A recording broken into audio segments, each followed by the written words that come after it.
Craig here.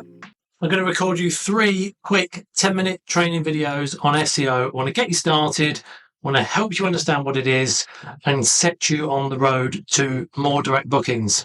Now, this is me, it's my website, web marketing. I've got an SEO course. We do SEO, social media, website hosting, that sort of thing, anything digital. The main thing is SEO for hospitality. That's really what we focus on. And I was going to show you, I've been working on this, an Excel sheet where I was calculating occupancy and rates and how much you spend on commission. And I was getting that already. And then I found that Mark Simpson from Boostly had just launched his new website this week. And lo and behold, this is exactly what I wanted to show, but he's got it into like a website. So you can use this slider to calculate how much money it costs you to rely on the OTAs. So I'm going to show this example of the hotel I used to manage.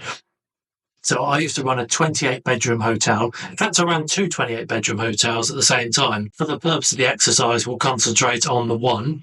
It was quite a nice hotel. The average daily rate was about just sly of £200, so $225. Occupancy, that's on the low end, 75%. But if we're taking a bit of winter, a bit of summer, that's about right. It was probably about 79 if I'm realistic. And OTA bookings were about 40%, possibly slightly lower. Actually, let's change that. Let's go.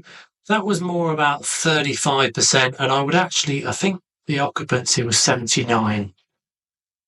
Now, hotels generally have a bit lower OTA reliance because they have groups and tours and that sort of thing, and conferences and events that don't all book through the OTAs. So they're a little bit luckier in that respect.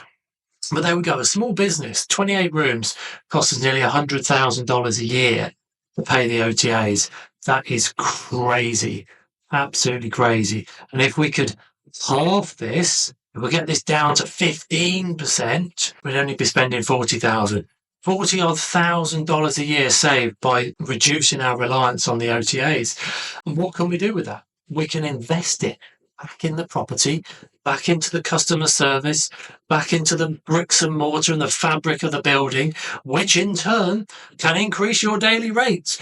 I'm sure you know that by offering better products, better facilities, investing in what you have, then your average room rate goes up. And of course, people want to come back when you give better products, facilities and service. Anyway, I want to talk about SEO and what it does. It drives more direct bookings to your website by ranking higher on Google. So SEO means search engine optimization. I like to call it serving excellent opportunities. Serving because we're in the service industry. Excellent. Obviously, we don't want terrible opportunities, and opportunities because we want to be in front of more people. The more people we're in front of, it's an opportunity for a click-through, an opportunity for potentially converting a booking directly. Now, this is a little tool I use called UberSuggest. You might have heard of Neil Patel. So this website, it's a recruitment agency in Oxford, one of my clients. So it's getting about 670 hits a month. On the traffic, fluctuates, so that's slightly down at the moment. It has peaks and troughs, winter, summer, that sort of thing, depending on the industry recruitment needs. But on average, 600 to 700 hits a month. Now, we can grow the traffic by adding more keywords. Okay, without keywords on the page, we're not going to get traffic. If we go to another website, which is brand new, this one has no monthly traffic, just 3 organic keywords. And that might just be a ranking in the top 100, i.e. the top 10 pages on Google. No one goes past page 2 or 3, really. So we have to add more content to our web pages in a structured manner that gives you the authority that Google says, yes, I like and I trust this page. Google has an algorithm. EAT stands for EEAT. It's experience, expertise, authority, and trust. And if you tick all those boxes, Google will rank you, particularly if you've got plenty of keywords, good site structure, the mobile and the desktop loads fast. So on this version, a bit slow. On the desktop, it's not bad. But SEO, technical SEO, is about fixing this sort of stuff. So Google trusts you.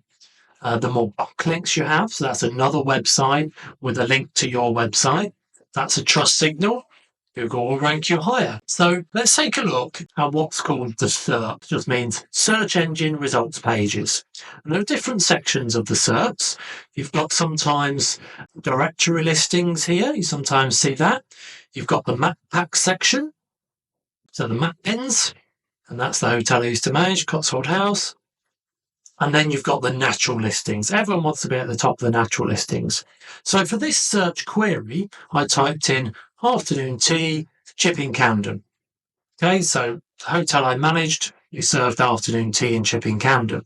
So as you can see, we're high up in the map pack and we're number one on Google. Now, is that enough? Is that what everybody is typing in? Is that everybody's search query? Well, no, because somebody else might put in vegan afternoon tea, and they might put in Camden, not Chipping Camden.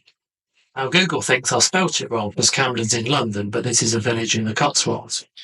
But still, we come up top on our blog page, and we come up third on our natural page. And we move on to another search query. Gluten afternoon tea, Chipping.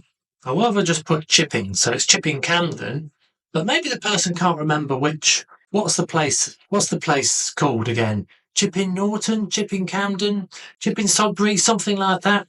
And there are lots of different Chippings around in the Cotswolds. So gluten afternoon tea, Chipping. So it's a really weird search query. But we still come top because we rank well on it. Google knows what we're looking for. And we try again. Vegetarian. We've got a Hopkins Bakery comes top there. Now this time I typed in the Cotswolds, so much broader search. So now we're competing against every town in the Cotswolds, which includes 5 counties. It's a huge area. And we are obviously not so high, but we're like 5th or 6th or something on page 1 of Google. So it's about having some keywords which are specific to what the customer is looking for. Our client avatar, vegetarian, vegan, dietary requirements. In locations, niche, targeted locations such as Chipping Camden, or wider, broader locations such as Gloucestershire or the Cotswolds. And covering all our bases and being the expert by talking about the subject on our website. And that is what will rank you. So that's what SEO is in a nutshell. And that's how we use it to get in front of more customers. So when it comes to, say, accommodation, I always say start with the niches. And as our American cousins say, the riches are in the niches. And it's absolutely right. We need to focus around our target audience first. So the mistake people have is trying to rank and compete against, say, hotels. I know we run an Airbnb and we want to be in front of customers looking for a hotel. Well, firstly, you probably won't compete against hotels in any particular town because all the hotels are hotels, so they will naturally rank above you, and then you compete against Booking.com, Airbnb, Vrbo, etc. So let's break this down. And this was a site that I was working on earlier, and I only did this search earlier today. What was it? Pet-friendly serviced accommodation. So it wasn't pet friendly, it was pet free, which is a big difference, but it's also a niche. Now, I'd been working on this website and I just happened to search it and it came top. And I'm using a different browser, by the way. So go and do that search yourself. Pet free service accommodation Belfast. This is almost a brand new website, and within a few months, say, it's now at the top of Google. We've only been working on the SEO for 4 weeks. Okay, so the niche, pet-free. People want pet-free. They're also looking for service department, and they're looking for the city of Belfast. So we break everything down into 3 things: the niche, the location, and the target audience. Okay, and by doing that, you can rank top of Google, above booking.com, above Expedia. Yeah, because they're not bothering with these niche terms, which you can bother with and you can rank on. Okay, so that's lesson 1. That's understanding the concepts of SEO. So we've got on-page SEO, the content. We've got off-page SEO, the backlinks. We've got technical SEO, the site speed, and whether it works well on mobile devices, tablets, and desktops. All right. So lesson 2, I'm going to look at keyword research and how we find the keywords that we need to add to our website to make it rank better. Lesson 3, we'll look at some link building strategies, internal and external links, and where we can go to find links to give us those trust signals that Google loves. Okay, look forward to seeing the next part. I'm going to send an email a week, or if you just dropped in the sales funnel, watch the videos. We've also got a free place you can go to learn how to use your WordPress website. All right, see you soon. Bye-bye.